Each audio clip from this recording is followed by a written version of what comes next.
somewhere in between what he's been the past year and a half and what he was the previous 2.5 years, I think you've made a mistake giving him that contract.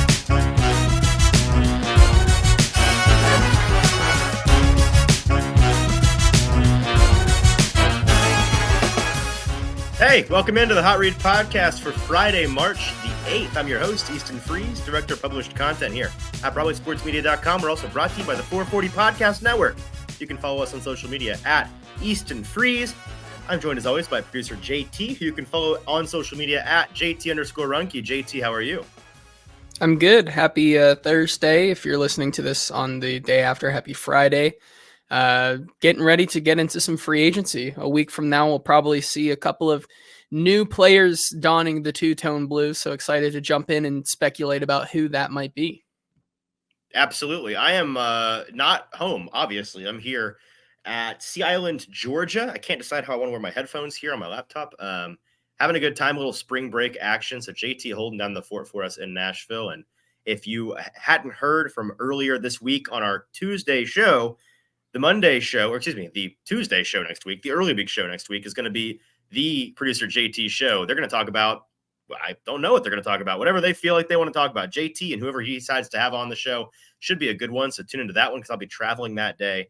And then after this show and next show, free agency is officially upon us. Things will actually be happening for us to react to and players to discuss that are on the market. Some guys will start coming off the board. So exciting times here in the NFL. We're looking forward to getting into not just former Titans, current Titans that are set to hit free agency here in just a couple of days, whether or not the Titans should hang on to those guys, but also some players around the league as the Titans have $75-ish million worth of cap space to spend wherever they see fit.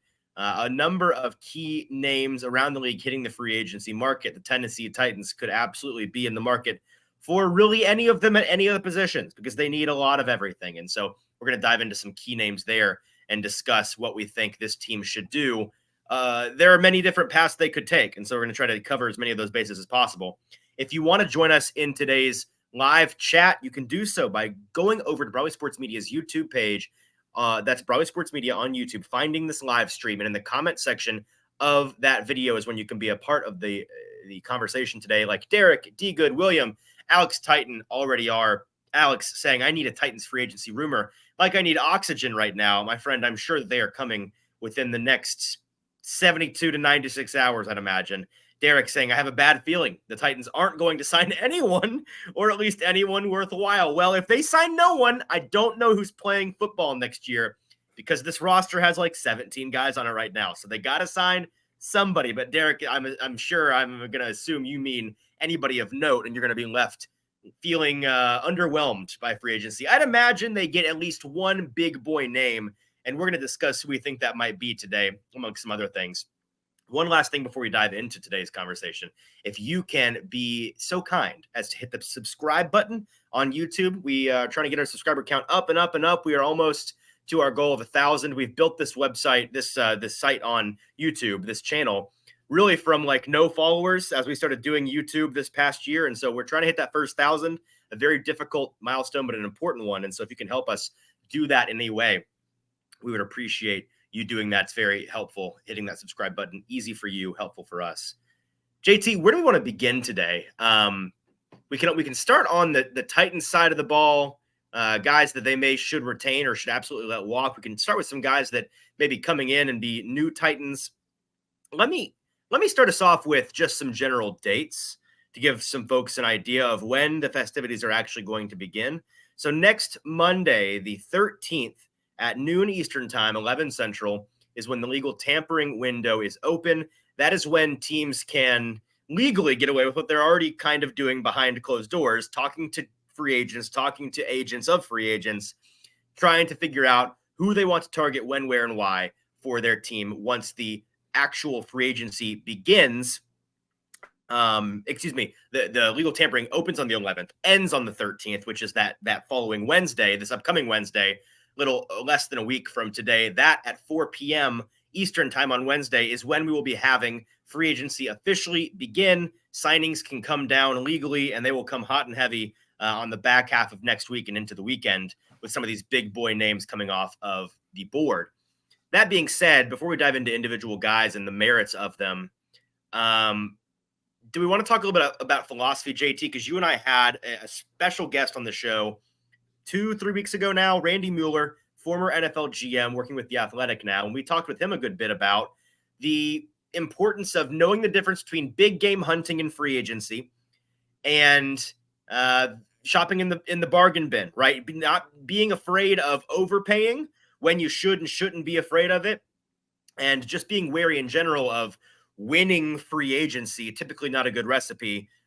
What do you want to see from a big picture standpoint from the Titans this offseason in terms of the way that they approach their needs? Well, if you're going to go big game hunting, you need to do it at a position of need, and that has to come at either the secondary position. You can't be more specific. Or, that's like all the positions. Exactly, right? But the ones that truly matter. I don't think you can go out there and sign a big time running back or a big time. Right. There are a couple of receivers out there who I think you could give money to, but I don't think you should be spending 20% of your free agency money this offseason on the receiver position, because I just don't think it's that good. But if you look at the safety position, if you look at the linebacker position, you look at basically the entire defensive side of the ball, there are some guys out there who I would definitely be okay with signing to bigger time deals, giving them more money. But it's really going to come down to is how does this team navigate like Randy said, getting through the bargain bin and getting younger and cheaper in a hurry, because like you said, they do still need just players to field the team.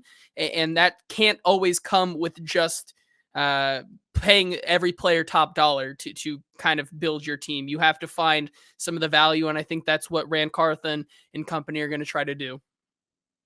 A fantastic observation from Randy that kind of gives you a 10,000-foot perspective on this group of free agents is that the talent is mostly on the defensive side of the ball, the value mostly on the offensive side of the ball. And that certainly rings true, that we didn't quite know what it would look like with no tags, no cuts yet when we spoke to him a couple weeks ago. But today I was looking up and down the board as we get more of an actual list of these are the guys that are really going to be available for your team to sign. And I think that's still the case. A lot of the talent is on the defensive side of the ball, but you might find the most prudent, maybe frugal is the wrong word, but like thrifty options on the offensive side of the ball. And so another thing that Randy said was, they have $75 million worth of cash to spend. He said he would be surprised and went as far as to say he would be disappointed if they spent much more than about half of that.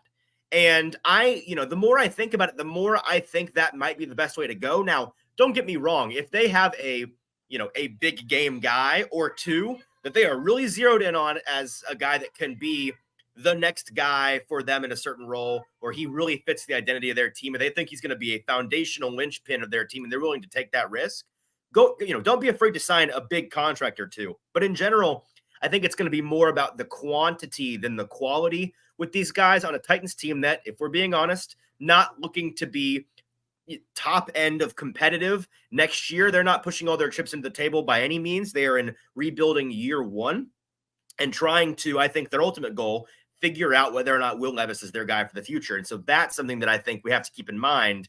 And that being said, I want to ask you along those lines, like what positions, based on what we know about the draft, based on what we know about this free agency group, I have a couple of positions in mind that I'm thinking, yeah, they really need to get this to a place where they're comfortable with it before April 23rd or whenever the draft begins. I forget the actual date. Like by mid-April, they need to be in a good place with this position and not need to come away from the draft with anybody because of X, Y, or Z. Are there any positions that stand out to you in that way with this free agent group?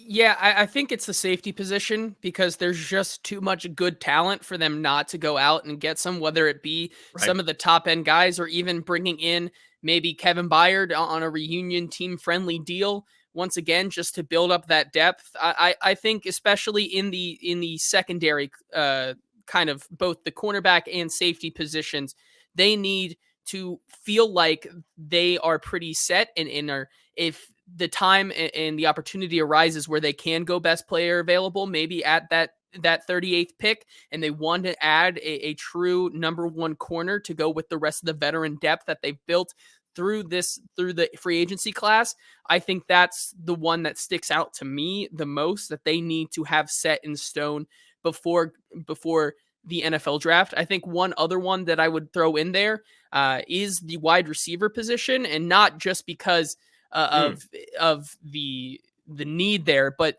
you have to understand exactly what you're going to do and how which wide receiver you draft and how they're going to fit within that mold, because you have DeAndre Hopkins, you have Treylon Burks, and you have Kyle Phillips, along with a couple of other wide receiver 4s and 5s on the roster. And I think that when you go into free agency here, what they do in free agency with the wide receiver position will be really telling to see where they're really thinking in the first 2 rounds about wide receiver. Okay, so you took this in both of the directions I wanted it to go. So that's some fantastic podcasting on your part. Let me back up real quick before we get to what you were getting at there, them alluding to or giving us clues as to what they want to do in the draft based on free agency. Let me back up one step and say I agree with you that safety and just the secondary in general is where I would be primarily focused with free agency.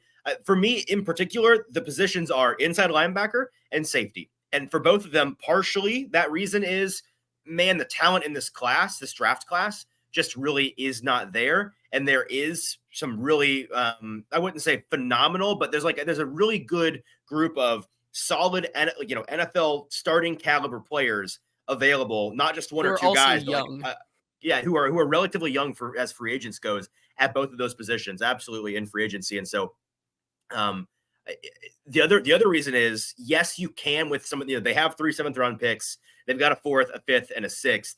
They could go get a depth guy at those positions, but we talked about the safety class, this linebacker class, maybe not being the worst in the world. Like, people are maybe underselling it a little bit, but they're pretty raw. Like, there's really not any of these guys at either of those positions in the draft where you're thinking we're going to be comfortable letting this guy be a day one starter, be a day one impact player. That's you're setting them up for failure in that way, right? That's just not something you're going to do with any of these guys, and you've got experience at those other positions.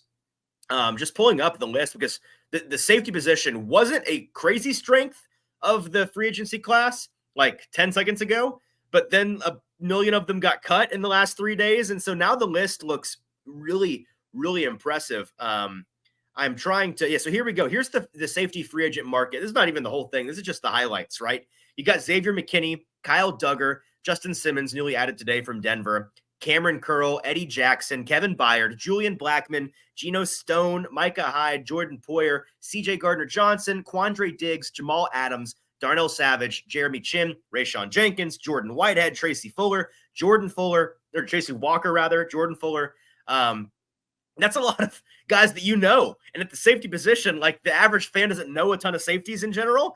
The fact that the average fan can go down that list and be like, I recognize at least half of these guys, it's because there's a lot of really talented players in this group. And so I would imagine from that list I just read you, at least one of those guys is a future Titan, not just because they need competent day one starting talent in 2024 at the safety position, but they really could, with their rebuild, I think, benefit from having a Kevin Byard style experienced veteran presence in that room, because the safety position, you want it to be that quarterback of the defense. You want them to be the most intelligent defender on the field for a couple of different reasons. It certainly helps when they understand the game better than their teammates, or as good as any of their teammates. And so I think adding one of these guys could be really, really beneficial. Before we talk about individual guys, I'll mention the other thing you said about, the wide receiver position or the tackle position. How they address those two things, I think, are really going to inform us on their philosophy going into this draft when we get to mid to late April and the cards are on the table for the Titans in free agency. We have an idea of what they desperately need to come away with in terms of valuable day one starting talent in this draft. So namely their first and second pick.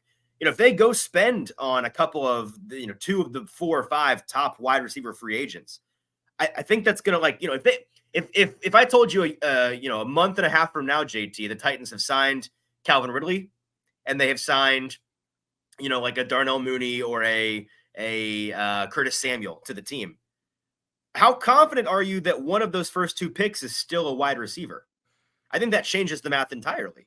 I think it changes the math too. And I mean, we could even take it a step further. I think that free agency is going to be a big linchpin in all of this because they could go out and get, a Calvin Ridley and a Darnell Mooney, and then they could go take that kind of home run swing on a guy like Mekhi Becton or something. And so now you Right. have a tackle, you have 2 wide receivers, and then all of a sudden you start to think maybe trade back, or that's when you start to think once again that Brock Bowers might make his way to He Tennessee just there. sneaks his way back in there. Yep, and then we have to That's the talk about it conversation, again. which is why this is Yeah. such a big deal. And while I don't think it happens right away, right? I think we get to next Wednesday afternoon, and I think that patience is going to be the key. I don't foresee them just going out and doing kind of like what the Jaguars did a couple of years ago and just sign away. I think they're going to try to play the market as smart as they can.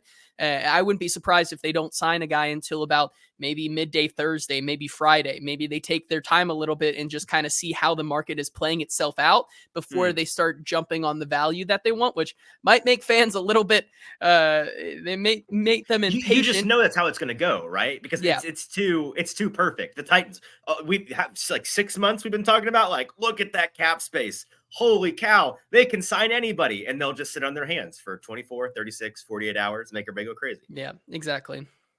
So I keep putting this off before we dive into individual guys. I've got a couple of these big, full breadth conversation topics I want us to get through first, and then I see a lot of you guys in the comments with your thoughts on certain guys. Keep them coming. If you are in the comment section over on Broadway Sports Media's YouTube page, let us know who you need to see on this team or who you will be furious if you do see on this team. This was an interesting tabletop conversation topic brought up by our buddy Mike Herndon on Twitter the other day. If you're the drunk guy at an auction and you're just like, there's a thing that you were eyeing, you may not necessarily need it. It may be ill-advised to spend as much money as you're prepared to spend on it as the value that it currently sits at. But dadgummit, you need this in your life, and you're willing to just do the irresponsible thing and do what it takes to get it. Who's that guy for you, or maybe guys, plural, in this free agency class? Who's the guy that you're the drunk guy? You're sitting there with you got a bottle of wine in one hand and your little number in the other, and you just keep flashing that bad boy, regardless of the price. You need him on your squad. And it's already been said in here, and I think I agree with Stoney, getting Christian Wilkins in the in the room to be on the line. You could literally throw out probably a 5. You could throw one of us out on the edge there, a 5'8" white skinny dude, and it probably wouldn't matter because if you have Jeffrey Simmons and Christian Wilkins in the middle there's so much attention that would have to be put to those 2 guys in the middle there that I don't think it matters who comes off the edge. Of course, I think that's a very ill-advised a kind of option there, because you kind of want you want, well, because it works for some teams because you want to pair Christian Wilkins with a guy on the edge who already is that dominating threat, like a Detroit Lions or a Cleveland Browns, right? If you have a Myles Garrett or an Aiden Hutchinson, being able to spend money on Christian Wilkins like that makes their defense so much better versus maybe just throwing both of them inside in the defensive line there. That still kind of makes you a one-trick pony there by rushing from the inside, right? You still need that outside pressure that I think some people still have questions that Arden Key and Harold Landry, can they get it done? I'm not so sure. Another one that I have been playing around with in my mind, as Chef Ram brings up, Danielle Hunter.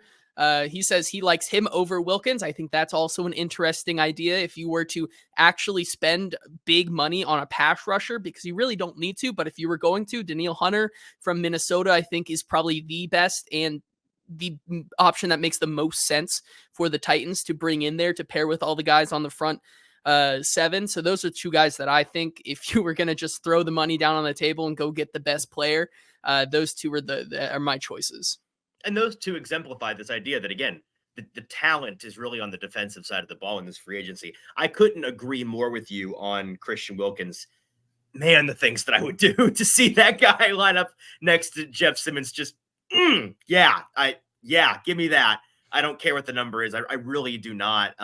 If they were to make just on paper, genuinely like, wow, great player, but that was financially irresponsible, there's just no way around it move, this offseason, if Christian Wilkins was the guy we were talking about, I'd say, man, that was financially irresponsible. And I don't care at all. I love it. It's delicious. Danielle Hunter is absolutely in that conversation for me as well. Although I'd imagine, I don't know, I get the impression that Danielle Hunter may have an even bigger market than a Christian Wilkins might, just because that edge rush position in general is more sought after, it feels like, and even more in high demand due to supply. So that was my answer, was Christian Wilkins. I would do whatever for him. Let's transition to a guy that I know you're not necessarily banging the table for him in that way, but I think you're high on this guy potentially becoming a Titan. I'm different. I wouldn't say I'm not high, but I feel differently. So I'm going to let you explain the case for him first, and then I'll give my reservations. Patrick Queen played with Dillard Wilson last year in Baltimore. He's a free agent, the number one inside linebacker option in free agency. I've heard you a couple of times say that you would really like him in two-tone blue for a couple of reasons. What are those reasons? Well, first of all, the knocks, I think, on him, and why some people are a little more down on him than some others. Obviously, it's the way that he kind of took his developmental track, right? He was a first-round pick, I think, almost 3-4 years ago, and really didn't see good production until last year. But I think that bringing him in and pairing him with Dillard Wilson, I think Dillard Wilson was able to bring a lot out of Patrick Queen this past year, and finally getting kind of that field general that you're talking about that you need from an inside linebacker. He could be a cornerstone piece to put with Jeffrey Simmons and give the Titans maybe that leadership quality that they lost with Kevin Byard, and kind of bring a new kind of identity and synergy to the team. He also is just a playmaker. I understand that that's not the best trait to have. You want a guy who's consistent across the board, but if you have guys on your team like Harold Landry and Jeffrey Simmons and other guys like that, and Arden Key, and you have a guy like Patrick Queen who you may be paying the same amount as some of those guys, Patrick Queen's going to be the one who, while he may mess up sometimes and you may be shaking your head at some points during games, that's going to all change when he forces that fumble, or he gets that interception, or he makes a big time play, because that's what he's done in the last year for Dillard Wilson in that Ravens team. And he kind of was a big impact player on their way to the AFC Championship game for them. So I think he's going to command a lot of money this offseason, and at that position, which isn't super premium, I think it's a hard pill to swallow. But like you said, if you saw, it's the same way for me. If I saw him get paid by the Titans, I'd be like, okay, I can live with that, you know? So I was trying to find his projected contract with Wilkins. By the way, the PFF projection is 4 years at a $25 million APY. It's like $100 million contract. They're projecting $67.5 million guaranteed. So it would be like it would be a second Jeffrey Simmons contract essentially on your books, which that's why I am preparing myself mentally and emotionally for when it doesn't happen, just because I don't think that's where they're going to really blow their entire load in that way. For Patrick Queen, the projection on PFF is, I'll find it in a minute. Here's my general thought on him. If you are getting the guy that we saw the last year and a half in Baltimore, for sure. Okay, here we go. So the projected contract, 4 year, 18 and change $1 million APY. So like a $72 million 4 year contract, $50 million in guarantees. So if you saw that number flash across your screen, Titans offer Patrick Queen $50 million guaranteed, $72.5 million full unguaranteed deal. Is that an overpay that you're just okay with? Because that number would rattle me for an inside linebacker. It really would. If you look at it for an inside linebacker, I see why that would rattle you. For a player that is going to be the cornerstone of a defense where this is a long-term rebuild and it's going to take maybe 2-3 years to get back to where you truly want to be, having that guy on your team come 2 to 3 years, if he continues on the projection that he is, I think that is a different way to look at it. And that's kind of the way I'm looking at it. And that's, I'm with you there essentially in what you're looking for. The reason why I'll say it's not that I'm not high on Patrick Queen. It's that I am skeptical of Patrick Queen for this reason. like you said, if you get the guy that is, who is currently on the trajectory that he's on the last year and a half in Baltimore, then that guy is to me worth $72 million, $50 million guaranteed. He really is. What I'm concerned about is for the first 2.5 years of his rookie contract in Baltimore, he was playing every game and he looked bad in every game. Like he really was not living up to the hype at all, was not meeting the expectations that were set for him based on his draft stock and based on what he was in college. And then the Ravens went out and they got Roquan Smith from the Bears. They plugged him in, gave him an even bigger contract than the one that they're projecting for Patrick Queen this year. And Roquan overnight seemingly turned Patrick Queen into a different player. Like, I'm not saying Patrick Queen is a Roquan Smith merchant, but I am saying I'm worried about it a little bit. Maybe that's just, listen, if it's a result of, Patrick Queen was influenced by the addition of Roquan Smith because he was able to see the game differently in the meeting rooms. He had a different mentality in the locker room and on the field. Then, like, if what Roquan does so well rubbed off on Patrick Queen and he brings that to wherever he's headed, cool, I'm in.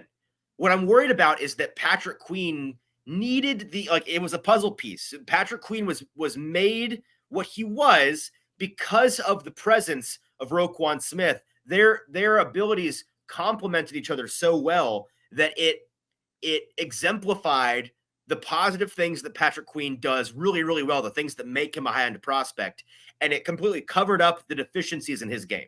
That's what I'm worried about.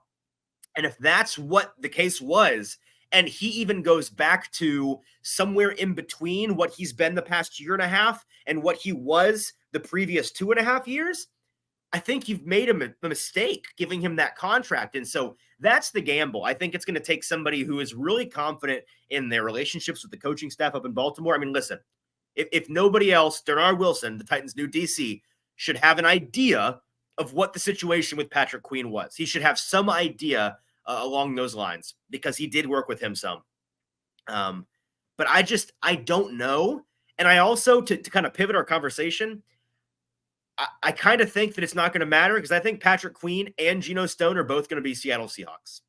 I think you look at the Seahawks and what they've done so far in free agency, they have now cut or released their top 3 snap getters at the inside linebacker position and their top 2 safety snap getters at the safety position. Their new head coach is Mike Macdonald, the guy that these two guys thrived directly under. I don't see why, if I'm in their shoes, unless I'm getting $10 million a year more somewhere else, I'm going to Seattle to have my abilities maximized. Yeah, I think that's an interesting way to put it because then you're, once again, at least for Patrick Queen, I think that it makes a lot of sense, especially for Patrick Queen to go to a place that has had so much success at that position. You talk about guys like Bobby Wagner having played up there, just kind of the history that they have in Seattle, bringing a guy in like Macdonald to have Patrick Queen follow him makes a lot of sense. Geno Stone, on the other hand, I think I'd push back on that because Geno Stone had and I'd love to be wrong. I want Geno Stone on this team. I'm very high on him, but I'm afraid he won't be.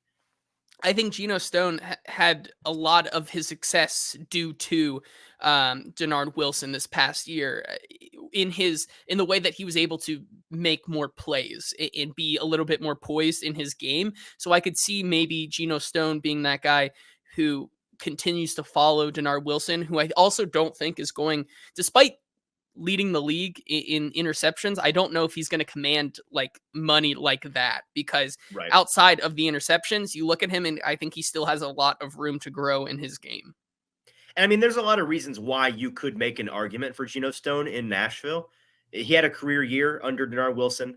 Anthony Levine, who's on the Titan staff, was a big mentor for him in Baltimore. He was a college teammate of Amani Hooker. Those are some things that were brought to my attention by @Matt Curry Sports on Twitter. So I appreciate you, Matt. That's, there are some compelling things there. So he's a guy that it would be at the top of my list. That list we listed earlier of guys that are free agent safeties of note. He would be near the top of my list for guys that they should target. And I think that would be a big addition for them. Can we real quick mention 2 guys? One, they're both linemen, both tackles, both left tackles. One of them is not quite yet unemployed by the Tennessee Titans, and probably will be, we think. And the other one is not employed by the Tennessee Titans, but we've heard some news about him, some things in local radio in Nashville about him. And if you are looking for options in trades and options in free agency at the tackle position that were actually viable for, like, maybe this is something that's not just a bridge, not just a stepping stone, not just a gap fill. Mekhi Becton is the name I'm alluding to. He is a tackle with the Jets. I believe he's not a free agent, right? I believe he's under contract. You check me on that. Maybe he is. And I'm messing that up. But regardless, we heard about him in local radio on Blaine and Mekhi on 104.5 earlier this week, where it was said, quote, "The Titans are one of the teams that Becton's team told me was an option, and he's not going to cost a whole lot. If you can get him to playing like his rookie year, he's a good option on either the left or the right side," according to Tony Pauline on Blaine and Mekhi's show. Tony is a consulting editor and NFL draft analyst, so he has been around the league for a while now and has good sourcing on that front. I don't hate that idea. I really do not, JT. It's all dependent on price. Like, I would say my cap for him is the contract they gave Andre Dillard last year, and that's the other guy I want to talk about. Andre Dillard, I think we alluded to it on Tuesday's show. Probably gone. Probably. But the odds of him being gone have decreased for me in the last month, the way that they talked about him at the Combine, talking about how you just don't find guys that have some of the traits that he has. You can't find them. Yeah. That doesn't sound like a guy that's gone, right? And so with a new O-line coach in Bill Callahan coming in, there may be some, I can fix him to this coaching staff. I'm not saying they're right, but I'm saying they're probably thinking about it. Yeah, no, for sure. And that's until we see it, that's going to be a big thing as we go into every single day the next week until we get to free agency. It'll be interesting to see if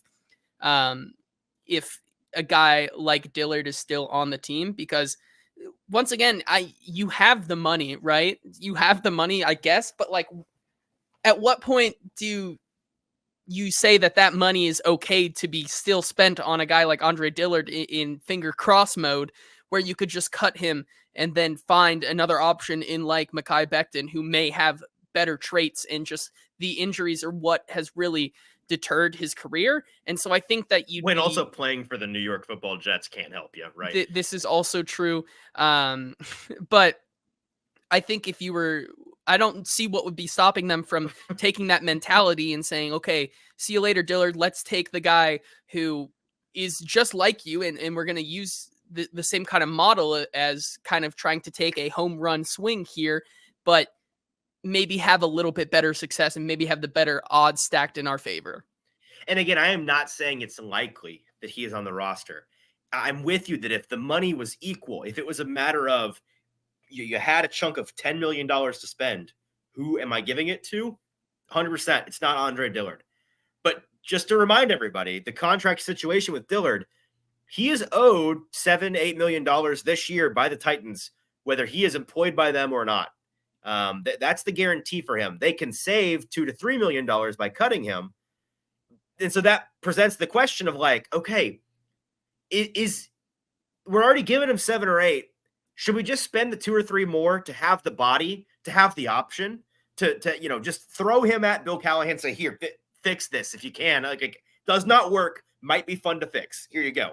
I don't think it's given the amount of money they have, right? Because if they were needing every cent, if they were the Buffalo Bills this offseason, I'd say get him out of here, be gone.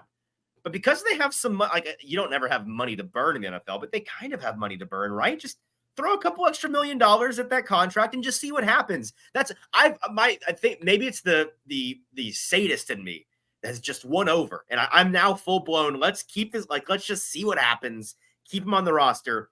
No expectations whatsoever, but I need to see that fury. I need to feel the palpable fury from folks online when it happens. Because all these teams around the league the past couple of days have been cutting guys, letting them go. There was a massacre up on One Bill's Way yesterday, and everyone's like, why aren't the Titans cutting guys? And I'm telling them, well, because they don't really have guys to cut. Most of the team is a free agent anyways. And then people answer me back. They're like, they have Andre Dillard. And I'm like, that's fair. Fair point. They could have cut him. But they haven't yet. Maybe they're waiting for a reason that I don't know. I'm just saying, might be fun to try.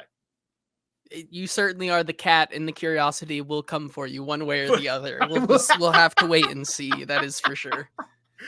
That's fair. That's fair. Okay, so those are the two lineman situations that I wanted to bring up. Let's talk about trades. Do you see any trades for splash? Now, you could always, send a 5th round pick for a lineman here, things that are more 24-hour news cycle and then people forget situations. But big boy, full league news trades that are floating around. The idea of L'Jarius Sneed, cornerback for the Chiefs. T. Higgins, still a tag and trade candidate in the league, it seems. The Broncos are doing whatever the Broncos are doing, and it's the 3rd consecutive year of both of their top 2 receivers being on the trading block. Well, love hearing that same headline over and over and over, but this year I think it might actually be true. Do any of these guys strike you as, yeah, you could do that, you could pull that trade off, and I think that'd be fair for the Titans, or do they need to just stick with what they've got, spend the money they have, and not give up any capital? The only one that I would really see happening is maybe a trade where you give up maybe a 6th and a pick swap in the 7th to go get a Jerry Jeudy or something like that, because I think that right now, with kind of, once, like you said, it's the 3rd year in a row and Jerry Jeudy's stock just continues to plummet, where I feel like he really doesn't have that much value anyways, right? For what is going on with that team. The other two, I think T. Higgins is going to be a Cincinnati Bengal next season. Now, would it make more sense for them to trade and take a guy like a Brian Thomas Jr. to bring in and kind of do kind of what the Titans did or tried to do? Maybe, but I still think that he's going to be a Bengal this next season. And then L'Jarius Sneed, I mean, we just saw the Jalen Johnson contract. Do you want to give up capital to sign a guy to maybe even more money than the Bears just gave to him? And right. You're also giving up draft capital for one player that, like Randy said back when we had him on, is not going to make this team a championship caliber team. I just don't think in the realm of possibilities that makes a lot of sense for this team and where they are right now. Right, and that Jalen Johnson deal done about an hour ago, reported by Bleacher Report, 4 years, $76 million, 54.4 guaranteed. So I agree with you. That's probably where you're starting with a hypothetical L'Jarius Sneed tag and trade situation. We've got some breaking news on the show, some Titans news. The Titans did their first thing in free agency. You want to guess? Have you seen this? Did you catch this yet? You want to guess who it's regarding? They re-signed a player that was already on the team. I have no idea. It could be anybody. Special teams king. Ooh, Morgan Cox? Morgan Cox is back on a 1-year deal for the Tennessee Titans. The snap there you king. Go. You know 37-year-old king. Can't argue with that addition. He's been nails for 3-4 decades at this point. I've lost track. So good for Morgan Cox. Now, you want to talk about a guy who moves the needle and makes this team a championship caliber. Well, like Derek said right there, Titans Super Bowl champs with the greatest long snapper in the league. I will never forget when that guy at the Pro Bowl games won snap tack toe all by him, kick snap toe, whatever it was, by himself. That was a thing that more than just me watched, right? Maybe. Okay, back to these trades, right? L'Jarius Sneed is the only guy in there that I think is worth considering for the Titans. If Courtland Sutton is available for less than I think he's going to be, the price that's being demanded for him, like if you can get a Courtland Sutton for a day, a mid day 3 pick, sure, I'm about that. They may just end up cutting him too. Like you got to wait that out and see. I don't think the Broncos are done cutting some big boy names. It sounds like the reporting is indicating as much in Denver. But L'Jarius Sneed is one. I do love JT, by the way. You mentioned Sneed, you mentioned Higgins, you mentioned any of these guys, these high value guys. Everyone just assumes, well, it's 38, right? It's the 38th pick. That's what it gets it done. 38, 1 for 1. Like that seems to be everybody in their mind just thinks any player in the league can be acquired via the 38th overall pick. That being said, I think Sneed for the 38 is close-ish. It might take a little bit more than that. It might take a Sneed in one of your 7ths, a 38 in one of your 7ths for Sneed. I just don't think that's the area the Titans need to be sniffing in. If they feel it is super necessary for them, I'll tell you this, JT, if they were to do it, that would make me think very differently about how they're going to approach the draft with their non-first and second picks. Like, I'm confident they're not going corner with 1 or 2 if they make that trade. And I'd imagine they're going to, add, bring back a Sean Murphy-Bunting, add a mid to low level free agent cornerback, and just kind of try to build around a L'Jarius Sneed. But man, you got to be really confident in the guy if you pull that trigger. I would agree with you there. Yep. All right, what else to get to here? So let's look at some of the other guys in this cornerback market. We've had a couple of them come up recently. I think that there are some guys that are genuinely good options. If L'Jarius Sneed being tagged, if we're taking him off the board for the Titans and we're just looking at the guys that are truly going to be available next week for them to sign, and I'll pull up the full list here. I think that there are some guys that are worth pursuing. And I think that there's some fool's gold in here. The top of the group is a Kendall Fuller out of Washington. L'Jarius Sneed, technically out of Kansas City, is available, but not a full-blown free agent. Obviously, he's been tagged. Chidobe Awuzie out of Cincinnati. Stephon Gilmore in Dallas. Steven Nelson in Texas. Kenny Moore with Indianapolis. Yeah, it's... Okay, yeah, that's pretty much, and then you get to Sean Murphy-Bunting, essentially. So those are the top guys. Do any of these guys stick out to you as just, I'm not touching that with a 10-foot pole, and here's why? I don't know if there's, I really don't think there really is a lot of guys that I wouldn't touch with the 10-foot pole. If there is one, like JC Jackson, like I would not go out and get him. Yeah. But on the other side of it, some of the guys that I really do like in this class that could be good fits, Chidobe Awuzie, like you said, right, has that Callahan connection. He's only 28 years old, plays some pretty decent man, although he does tend to get targeted a lot, and that allows him to get beat. But I mean, the Titans have been lacking that guy on the outside who plays really good man coverage, press man a lot. You had Christian Fulton do it a lot, but at least Chidobe Awuzie was not failing more than he was, right. So I think he could be a good fit as he continues to kind of get better. Another one I think that I really like, who also has a connection, Kendall Fuller, from the Washington Commanders. He's 29, has that Chris Harris connection. He was 8th in the league for solo tackles last year with 65. I think he could be a really good option, who I think is a day one plug and play starter who has more upside than like the signing of Sean Murphy-Bunting last year. Those are two guys that I really like. Yeah, Kendall Fuller's at the top of my list of guys that I want them to genuinely pursue. Part of it is the connections he has with the Titans staff, but like you said, on the right side of 30, his projected contract from PFF, 3 years, $13.25 million a year. So like a $40 million, $25 million guarantee contract. I feel like that is perfectly reasonable, and it's obviously well within the Titans budget. I left out a couple of names. I knew this list I'm looking at was a little outdated. A couple of new names on the free agent market. Xavier Howard from the Dolphins was cut, and then Tre'Davious White with the Bills cut, 2 former Pro Bowl All-Pro talents. But former might be the operative word there. Those 2 are the ones that stick out to me as fool's gold in this group. I would also add Stephon Gilmore to that group for a different reason. I don't think Stephon is washed up necessarily, although towards the end of his run with Dallas last year, he started to get exposed a little bit. He plays a ton of man, like that's his game. He's going to be 34 this year, and it's just like the cliff has to be coming for him. So while his projected contract is just a 1-year, $10 million, $10 million guaranteed contract from PFF, and that's probably around the range he'll end up getting, I don't want to put all my eggs in that $10 million basket like that on a guy that you may be the one left holding the bag on him, so to speak, because he does finally just take that nosedive that we see DBs take from time to time. So Kendall Fuller is at the top of my list, and I'm with you that Chidobe Awuzie. How old is Chidobe on the right side of 30 as well? He's 28. 28. So, but yeah, Chidobe Awuzie and not Ronald Darby, although Ronald Darby also on the list of potential guys. Kendall Fuller are the 2 that really stick out to me as ones that I'd like for them to target in that way. Let's talk about Calvin Ridley. Let's talk about the wide receiver group before we get out of here.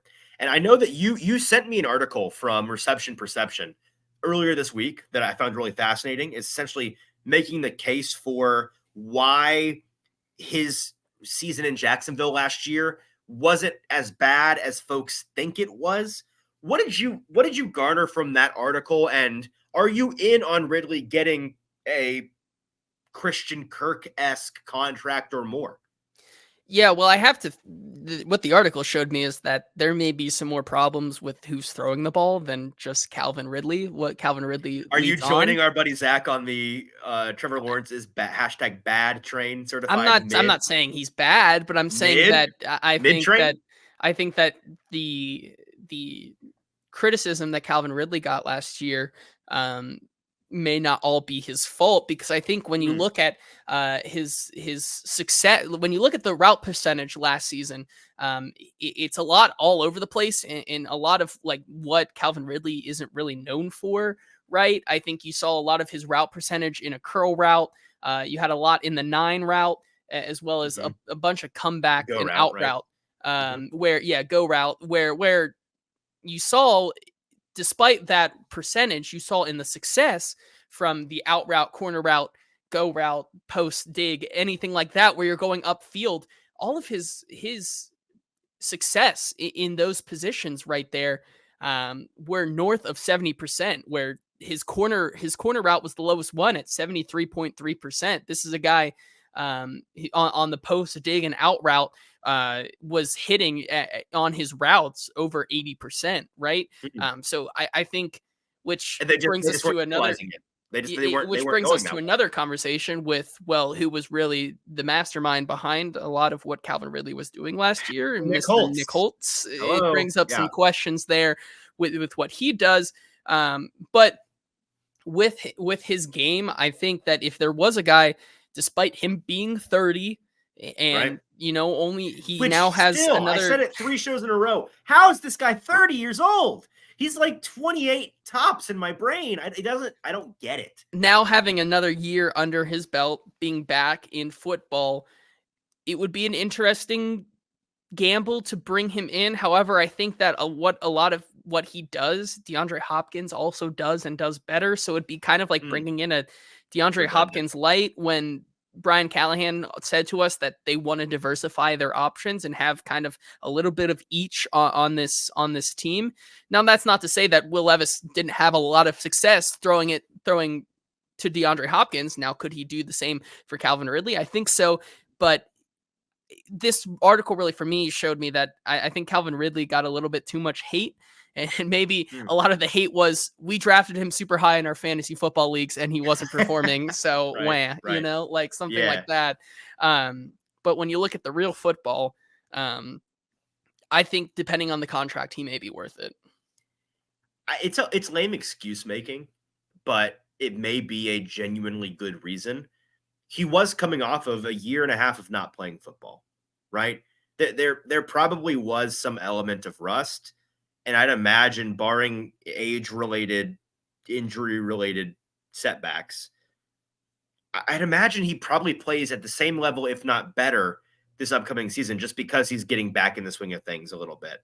And so if that's part of the equation here, for me, it's all about the money. And I think that most folks in the NFL are viewing this wide receiver group, now that we've got the tags out of the way, the long-term contracts out of the way, as okay, it's Calvin Ridley and the rest of them, right? Like, I think that there is a pretty significant drop off, because then it's Calvin Ridley and you go into Darnell Mooney and Hollywood Brown and Curtis Samuel. Like that, it's really just not the same.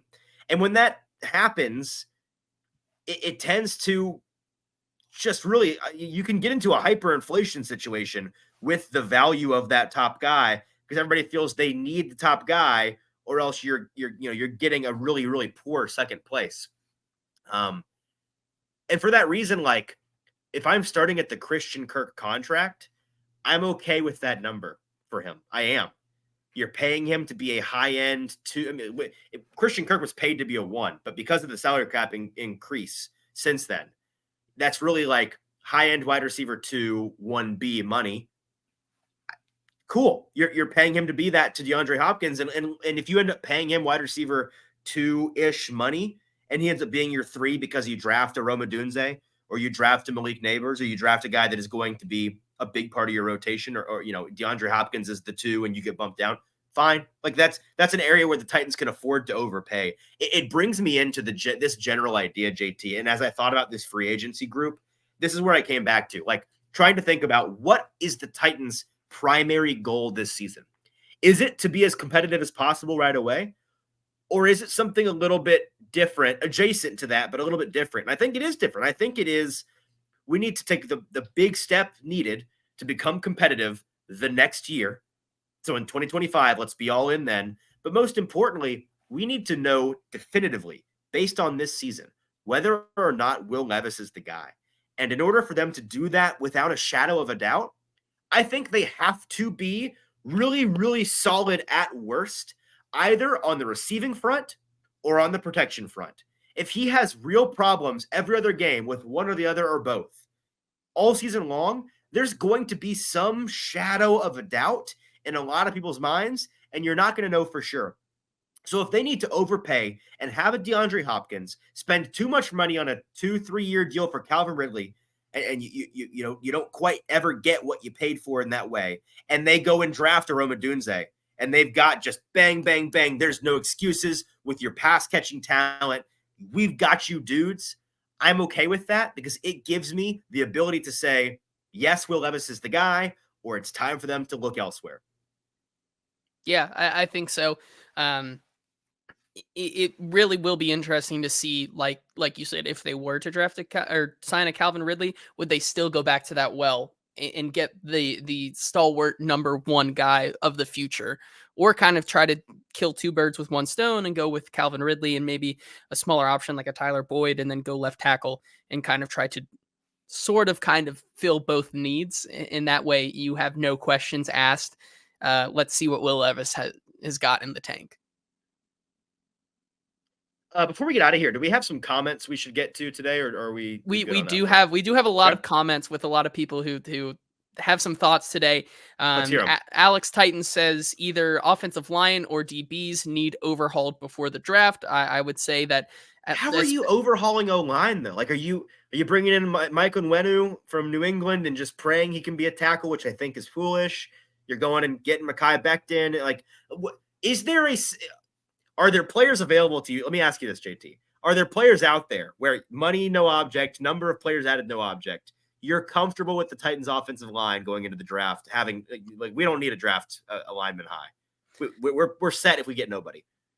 I mean, could you make an argument that if you signed like Mitch Morse and then brought in a Mekhi Becton and then maybe brought in an Onwenu, like bring in all 3 guys? That's and you just spend all your money on linemen that may or may not work. I think that that's that tough. would be the only way to do it.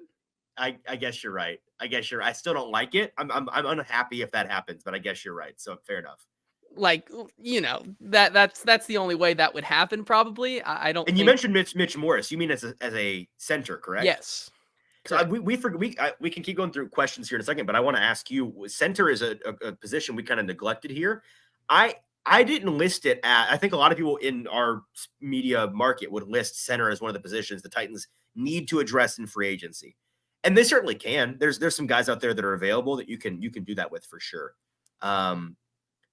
I'd be fine with them trying to address it in the draft because it's a really phenomenal group of centers in this draft, and they're going to come off the board later than the tackles. Like, there are going to be some decent center options for you late day 2, early day 3. And so if they go into the draft explicitly, like, we're going to get a guy, like, it's not on a if they're there list, it's on our to-do list, then I'm okay with that a little bit. I think you have to address it one way or the other. You can't go back into the season with Aaron Brewer and Corey Levin and just try to figure it out again, right? I don't think, unlike having the raw athletic traits that an Andre Dillard has, Aaron Brewer and Corey Levin do not, which I think is the raw unathletic traits. Moving on here, Chef Rand says Darnell Mooney is my guy, who I think would be an interesting one to bring in. I think there has been talk that a lot of front offices are a lot higher on him than maybe the consensus media and common fan is. I don't mind a Darnell Mooney. I mind an overpay of a Darnell Mooney. That's all.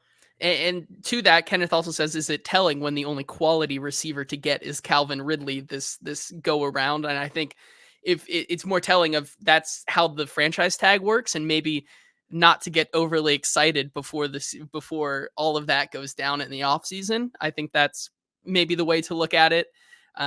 Chef Ran also says Dillard Wilson got to be bricked up looking at secondary options, saying also that he played safety too. That's low key his best position. So could be where Dillard Wilson kind of bangs his fist on the table and says, that's where we need to go to get our guys.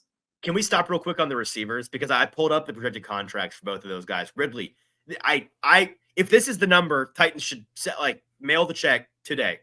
3 years, $18.5 million APY, $55.5 million total, 32 and change guarantee. I'm cool with that, man. I'm fine with that contract for him. I just don't see it. I think he's going to get like $45, $50 million guaranteed by somebody because of that inflation of him being, like Kenneth said, the only value addition on the wide receiver market. With a Darnell Mooney in contrast, his projection is 1 year, $9 million. If that's really the number, I'm really fine with that. A multi-year deal with like 13 guaranteed. I'm out on that idea. But if you can get a 1 year prove it flyer deal with Darnell Mooney, I've got no issue with that. Yeah, and Derek says he's cool with Mooney as wide receiver 3, says he was extremely solid before DJ Moore got to Chicago. Think he could be good. If you had a D-Hop, Roma Dunze, Darnell Mooney, you're feeling pretty good about your starting 3, right? I think so. And Deagle says Christian Kirk has me believing Mooney or Hollywood could do well. I may just be delusional though. Hollywood's just he's a fire. He's like a hand grenade from World War II. The pin's still in there, so you think it's safe to handle, but you want to be gentle with it because you may it could go off at any moment, and you probably should just not mess with it. That's me. Let's just not mess with him. One more wide receiver that we just got some comments about back to back here. Sterkardis and Skarsky Conway say, would you even look at Michael Thomas? Which I think is you almost made me go full Jinxie and just turn back in my chair. Derek said $5 and a free meal at Hattie B's, then sure. I think that I'd give him a Hattie B's gift card. We could make that happen. No, there's not. I think he's an active cancer on your locker room, and I think that I don't think he would ever see the field. So, I mean, what is he, like 33 years old? He's gone through a bajillion surgeries. Yeah, no, I'm out on that. What do you think do you think he's going to even land anywhere? Like, surely he goes somewhere, right?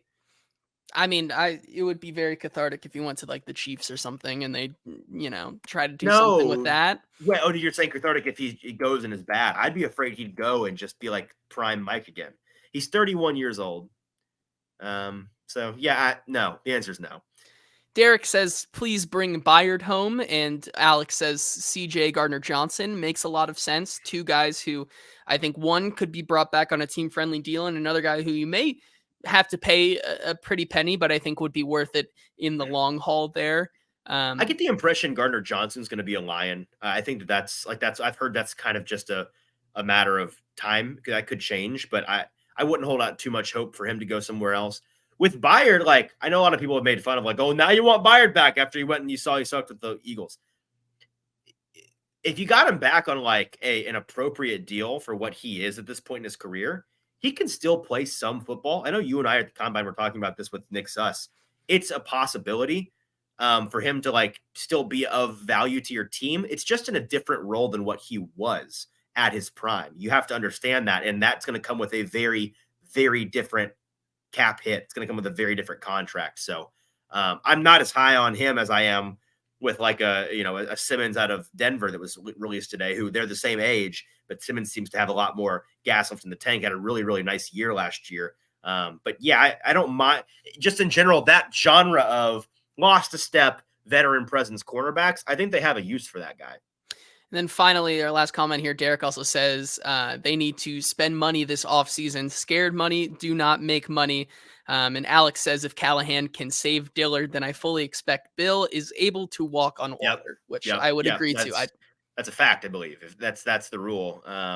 You're a celestial being. You are not of this world if you can do that. Okay, is that all we have today? Are we That's done? all we have today. Yep. Let's get to the weekend then, guys. We appreciate you all being with us. I'm gonna go enjoy my spring break. JT, you go enjoy a Friday night or a Thursday night. Feels like a Friday night. Go enjoy a Thursday night and then go enjoy a Friday night. Have you 2 nights, my friend. We are the Hot Read Podcast. We'll be back next week. Well, not we. JT will be back next week on Tuesday doing a show like an hour or two, or actually just kidding. One day, I keep thinking it's Monday. One day after the legal tampering period has begun and one day before free agency fully begins. So you'll get a 24-hour last call free agency episode from JT. Have you even thought through what people should expect, or you're gonna decide that later? I'm in the lab. I'm cooking. All right, he's cooking. All right, so, fair enough. So you're gonna have to just tune in to find out what JT's cooking for you. I'm looking forward to tuning in. You should as well. That's on Tuesday, and then Thursday, I'm guessing we'll have some free agency action to break down for you. So looking forward to all of that next week. Until then, for producer JT, I'm your host, Easton Freeze. Subscribe on YouTube. Follow us at Hot Read Pod on TikTok, Twitter, and Instagram. We'll talk to you next week.